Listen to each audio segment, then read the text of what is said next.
Pancasila merupakan kesepakatan dan titik temu dari seluruh elemen bangsa dengan latar belakang agama yang berbeda-beda.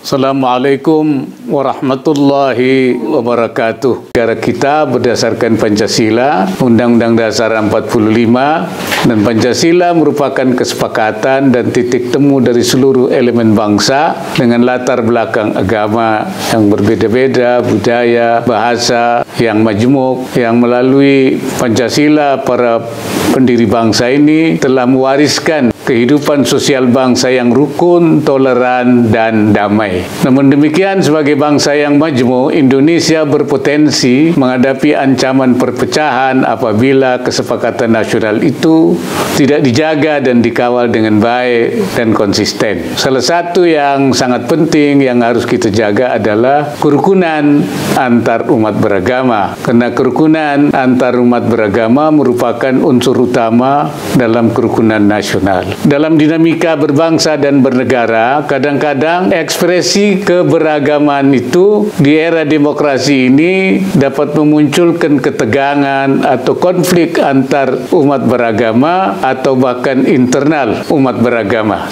itu sendiri. Beberapa dekade yang lalu kita telah menyaksikan konflik atau ketegangan antar umat beragama yang umumnya dipicu oleh pendirian rumah ibadah, penodaan agama, perebutan aset ekonomi, kontestasi politik, dan lain sebagainya. Sedangkan ketegangan atau konflik internal umat beragama umumnya dipicu oleh pemahaman agama yang menyimpang, pemahaman agama yang puritan, yang dalam beberapa kasus telah melahirkan radikalisme atau ekstremisme keagamaan. Pingkan teologis yang mengedepankan sikap moderasi beragama juga perlu terus dikembangkan sebagai upaya untuk menanggulangi munculnya intoleransi beragama, ketegangan umat beragama, penghinaan terhadap agama dan tokoh agama, kekerasan atas nama agama, dan berbagai isu yang disebabkan oleh pemahaman keagamaan yang intoleran dan pemahaman yang radikal atau ekstrim yang mengarah pada aksi kekerasan, bahkan aksi terorisme. Moderasi beragama yang dalam Islam disebut wasatiyah adalah proses meyakini, memahami, dan mengamalkan ajaran agama secara adil dan seimbang yang akan menghasilkan cara pandang, sikap, dan perilaku yang selalu mengambil posisi jalan tengah di antara dua hal atau dua ekstremitas. Dua hal ini adalah antara jasmani dan rohani, antara teks dan konteks, antara idealitas dan kenyataan, antara hak dan kewajiban, antara orientasi keagamaan dan orientasi kebangsaan, antara kepentingan individual dan kemaslahatan umat atau bangsa, serta keseimbangan antara masa lalu dan masa depan. Pemahaman Islam wasatiyah juga dalam pemahaman yang tidak tekstual dan tidak pula liberal, tidak berkelebihan atau ifrat, tapi juga tidak gabah atau tafrid,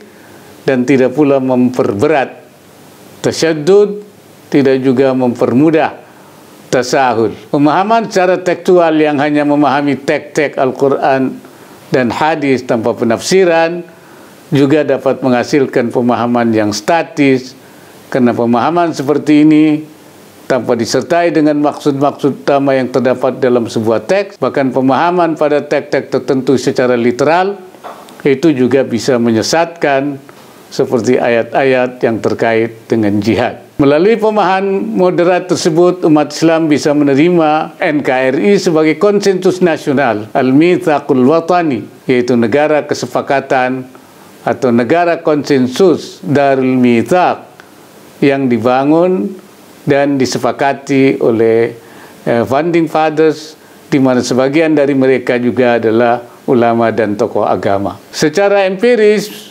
moderasi beragama dapat diukur dari setidaknya ada 4 indikator.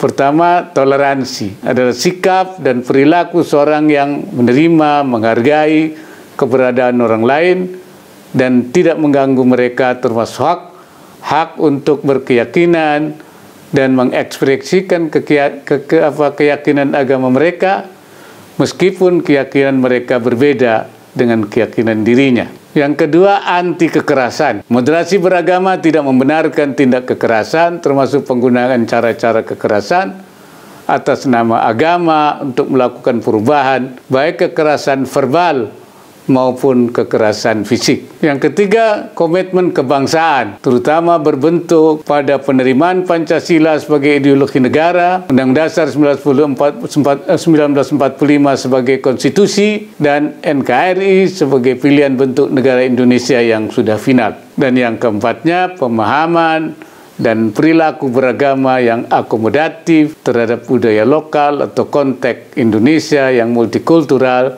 dan multi agama. Moderasi beragama sungguhnya merupakan kunci terciptanya toleransi dan kerukunan, baik di tingkat lokal, nasional maupun global. Moderasi merupakan kebajikan yang mendorong terciptanya harmoni sosial dan keseimbangan dalam kehidupan secara personal, keluarga, dan juga masyarakat. Saya mengharapkan para tokoh agama mampu menjadi jembatan strategis bagi umat untuk menggerakkan moderasi beragama ini, baik dalam keyakinan dan pemahaman keagamaan maupun tindakan konkret dalam melakukan pencegahan, mediasi, dan penyelesaian konflik antar umat beragama. Tokoh agama juga diharapkan mampu menempatkan posisinya sebagai modal sosial yang amat penting bagi bangsa dan untuk mewujudkan kerukunan umat beragama di Indonesia. Semoga Allah Subhanahu wa taala meridai semua ikhtiar kita. Wallahul muwaffiq ila aqwamit thariq. Assalamualaikum warahmatullahi wabarakatuh.